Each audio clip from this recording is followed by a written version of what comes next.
تو میرے بھائی بہنوں، اللہ کے واسطے میری فریاد سنو، تمہارے گھروں کی خوبصورتی میرے نبی کی غلامی میں ہے۔ یہ ڈبل جابیں چھوڑو، یہ بڑے بڑے گھروں کی دوڑ چھوڑو، بڑی بڑی گاڑیوں کی دوڑ چھوڑو، اپنے گھروں کو بچاؤ اللہ کے واسطے، چونکہ یہاں کی نسل خطرے میں ہے۔ پاکستان میں کوئی برے سے برا بچہ بھی ہوگا تو ایتھیسٹ نہیں بنے گا، اسلام نہیں چھوڑے گا، یہاں اسلام چھوڑ دیتے ہیں۔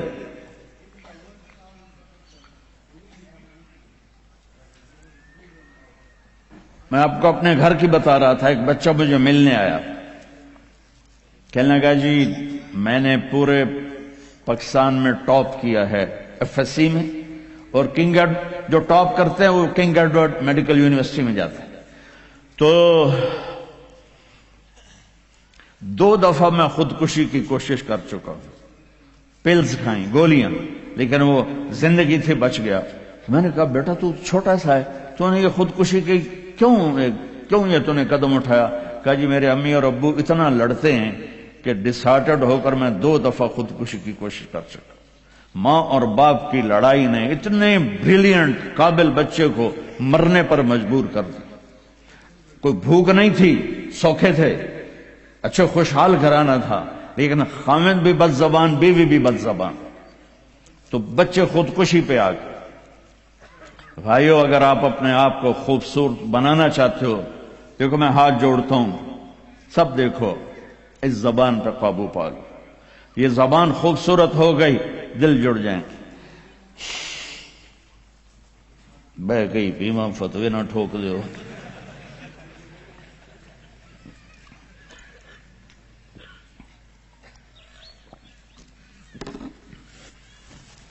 ہماری ایک دھوبن تھی ماسی شریفہ، 85 میں بیچاری فوت ہوئی، چھوٹا قد تو بڑی لڑاکی۔ تو وہ ایک دن آئی میری بہن کے پاس، کہنے کہ بی بی اے میری نوواں بڑیاں لڑدیاں میرے نال، 4 بیٹے تھے 4 بہن، تو میں نے کوئی تویز دے، چاروں میریاں نوکر بن جاؤں۔ میری بہن کو تو پتا تھا کہ لڑدی تو آپ ہے، تو اس نے نا اسے کاغذ پر کچھ لکھا کے نا یوں کر کے نا اسے تعویذ کو رول کر کے، کماسی شریفہ اے تعویذ ہے بڑا سانپ کے رکھڑ آنا، جب تیری لڑائی ہونے لگے تو نے یہ تعویذ ایتھے رکھ کے چک مار دینا ہے۔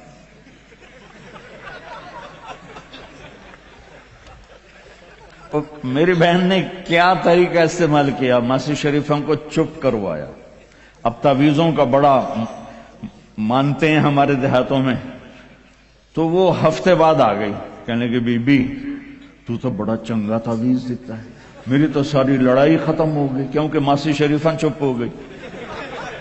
تو میں نے یہ 2 تعویذ بنائے ہیں، ایک آپ مستورات لے لو، ایک آپ لے لو، جب لڑائی ہو تو چک مار کے بہ گئے کرو، آپ کی لڑائی ختم ہو جائے گی۔ ہائے ہائے، ارے میرے بھائی، قربان جاؤں اہل بیت کے اخلاق پر۔ امام زین العابدین کو گالی دینا نبی کو گالی دینا ہے۔ حضرت حسین جن سے نسل چلی، ان کو ایک آدمی نے گالیاں دی ننگی، وہ یوں منہ کر کے بیٹھ گئے۔ ہائے ہائے ہائے ہائے، اس نے سمجھا کہ ان کو پتہ نہیں میں ان کو گالیاں دے رہا ہوں، تو وہ ادھر سے اٹھ کے سامنے آ کر کہنے لگا ایاک آنی، اور میں تینوں گالا کر رہے ہیں۔ آپ نے فرمایا وعنک اغضی، اور میں بھی تجھے ہی معاف کر رہا۔ تو ایک دم قدموں میں گر کے پاؤں چومنے لگا کہ بے شک آل رسول کے اخلاق ایسے ہی ہوتے ہیں۔ میرے بھائیوں، اپنے گھروں کو اپنے نبی والی زندگی پہ لاؤ۔ میرا سر میرا ساتھ نہیں دے رہا، میں تفصیل ویسے بھی نہیں ہو سکتی، اشارہ کر رہا، اپنے نبی کی زندگی پڑھو، اپنے نبی کی زندگی پڑھو کہ آپ نے اپنے گھر کو کیسے چلایا، کس طرح آپ نے 11 گھروں کو نبھایا، 2 مہینے چولہا نہیں جلتا تھا اور بیویاں قربان ہو رہی ہیں، یہاں سب کچھ دے کر پھر بھی لڑائیاں ہیں، بچے برباد ہو رہے ہیں، نسلیں برباد ہو رہی، چھوٹی چھوٹی باتوں پر اڑ کر ہمارے استاد صاحب تھے مولانا جمشید صاحب، وہ ہمیں بہت زیادہ سبق میں فرماتے تھے، جو ہار مان جائے گا وہی جیت جائے گا، ہار مان جایا کر، جھک جاؤ، جھک جانے۔ میرے نبی نے فرمایا جو جھک گیا اور معاف کر گیا، میں گارنٹر ہوں اگر اس کی عزت کم ہو تو مجھ سے آ کے لے لے، جو معاف کرے گا اللہ اس کی عزت بڑھا دے گا، جو بدلہ لینے پہ آئے گا پورے گھر کو توڑ کے رکھ دے گا۔ یہ چند روزہ زندگی ہے، میرے نبی کی 2 سنتیں لے لو، ایک زبان پہ قابو، یہ اس زبان پہ قابو پا لو، اس زبان پہ قابو پا لو، اس زبان پہ قابو پا لو، تو آپ کے گھروں کے 90% مسائل ختم ہو جائیں گے۔ اور دل کو سب سے صاف رکھو، اور اپنے ایک دوسرے کا ہاتھ بٹھاؤ، اپنے بچوں کو اپنی دولت سمجھو، ان کو یہاں اچھا مسلمان بنا کے چھوڑو۔ اب یہ نسل یہاں رہنے والی ہے، واپس نہیں جائے گی، نہ تم جاؤ گے نہ تمہاری نسلیں جائیں گی۔ ایک پٹھان کوئی بیٹھا ہو تو پہلے معافی مانگتا ہوں، تو ایک پٹھان کا خرگوش گم ہو گیا، تو لوگوں نے افسوس کیا کہ خان جی آپ کا تو خرگوش گم ہو گیا، تو وہ کہنے لگا ارے بھائی غم نہ کرو، ہم نے اس کو نسوار کھلایا ہوا ہے، جب نشہ ٹوٹے گا ہمارے پاس ہی آئے گا۔ تو تمہیں آسٹریلیا کی نسوار لگی ہے، تم پاکستان واپس جاؤ گے؟ نہیں جاؤ گے، ادھر ہی رہو گے۔ لہذا یہاں اس طرح زندگی سیکھو کہ آپ کی نسلیں اسلام پہ باقی رہیں۔ میں اس ایسے اداروں پر محنت کرنے والوں کو سلام پیش کرتا ہوں، فضیل صاحب کو، عاصم کو اور وسیم کو، اور اس طرح جتنے بھی کوشش کر رہے ہیں۔ دارالعلوم گیا تھا، وہاں دیکھا تھا، جیسے ابھی اب انہوں نے اعلان کیا، ابھی ہر جگہ جب تم نے رہنا یہاں ہے تو یہیں خرچ کرو، یہاں ڈھونڈو کون زکوٰۃ کا مستحق ہے، اس کو زکوٰۃ دو، یہاں ڈھونڈو کون ضرورت مند ہے، وہ غیر مسلم بھی ہے تو صدقہ دو، زکوٰۃ مسلمان کو ہے، صدقہ دو، اوپر دو۔ زکوٰۃ دینے سے آدمی سخی نہیں بنتا اور بخیل بھی نہیں رہتا۔ رات بھی ان کے اسکول آیا تھا تو یہ میں نے قصہ سنایا تھا کہ زکوٰۃ دینے والا ایک ہوتا ہے نا مرد، ایک ہوتی ہے عورت، ایک درمیان والا کون ہوتا ہے؟ وہ دسو، خسرا۔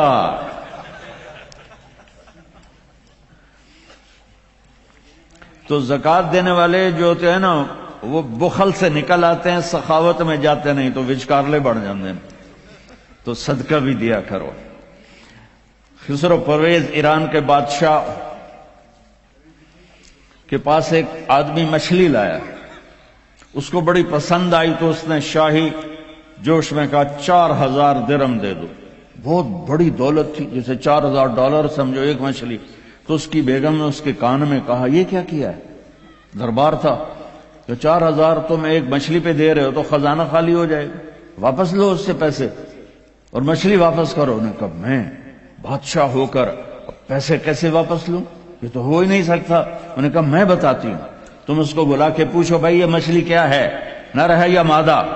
وہ کہے گا نر ہے، تم کہنا ہمیں مادہ چاہیے تھی، یہ تمہاری مچھلی ہمارے پیسے دو۔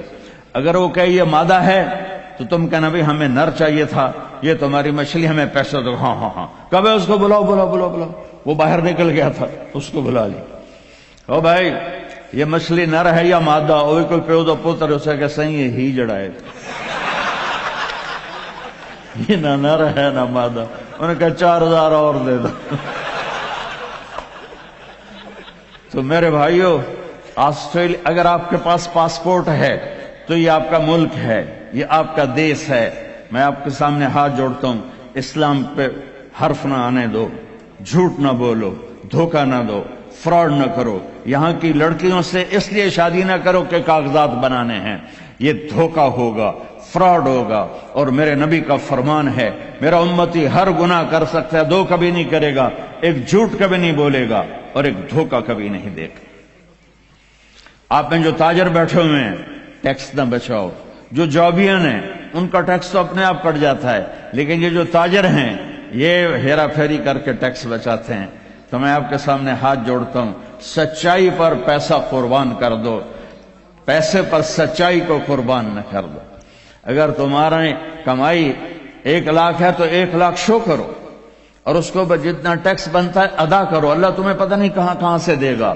دیکھو یہ لوگ آپ پہ لگاتے ہیں، آپ پر خرچ کرتے ہیں، آپ کا ہر سہولت کا خیال کرتے ہیں۔ آپ اسلامی ملکوں میں 50 سال بھی گزار دو تو آپ کو پاسپورٹ نہیں دیتے، آپ 4 سال گزارتے آپ کو پاسپورٹ دیتے ہیں، آپ کو برابر حقوق دیتے ہیں، آپ ان کو دھوکہ دو۔ کسی کو بھی دھوکہ دینا حرام ہے، اور جو اتنے خیر خواہ ہوں ان کو آپ دھوکہ دیں اور ٹیکس بچائیں، کیا کرو؟ شادی پہ لٹا دیتے ہیں، شرابوں پہ لٹا دیتے ہیں۔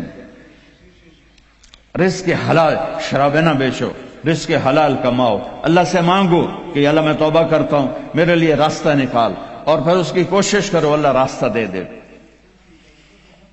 آپ ان کے ساتھ، وہ انگریزوں کے دور میں نا دلی میں ایک وہ پک پاکٹ والا تھا، جیب کترا، تو اس کا چیلا شام کو 2 روپے لے کر آیا، تو اس نے اس کو تھپڑ مارا کہ صرف 2 روپے سارے دن میں؟ انہوں نے کہا استاد جی آج ایک بڑا مال چرایا تھا، ایک انگریز کی جیب کاٹی تھی، لیکن 4 قدم چلا تو مجھے خیال آیا سبحان اللہ کہ اگر قیامت کے دن عیسیٰ علیہ السلام نے میرے نبی کو گلہ دے دیا کہ آپ کے امتی نے میرے امتی کی جیب کاٹی تھی تو میرے نبی کو شرمندہ ہونا پڑے گا، تو میں نے وہ پیسے اس کو واپس کر دیے، اور یہ 2 روپے اپنے دے کپے، تو اس نے خوش ہو کر اس کو 10 روپے انعام دیا۔ تو بھائیو دیکھو، کل قیامت کے دن اپنے نبی کو شرمندہ ہونے نہ دینا کہ دھوکہ، فراڈ۔ نوجوان شادیاں کرتے ہیں کہ پیپر بن جائیں، ریئل شادی کرو ٹھیک ہے، لیکن پیپر بنانے کے لیے اللہ کے واسطے ایسا دھوکہ۔ اب تاجر ہو، اللہ کے واسطے ٹیکس نہ چراؤ، یہاں کے قانون کی پاسداری ان سے بھی زیادہ کرو۔ ہمارے ملکوں میں ٹیکس نہیں دیتے کہ ہیرا پھیری ہے، حکومت کے کارندے کھا جاتے ہیں، کچھ راستے میں ادھر ادھر ہو جاتا ہے، کچھ تھوڑا بہت لگ بھی جاتا ہے، تو وہاں تو اس لیے وہ ٹیکس نہیں دیتے۔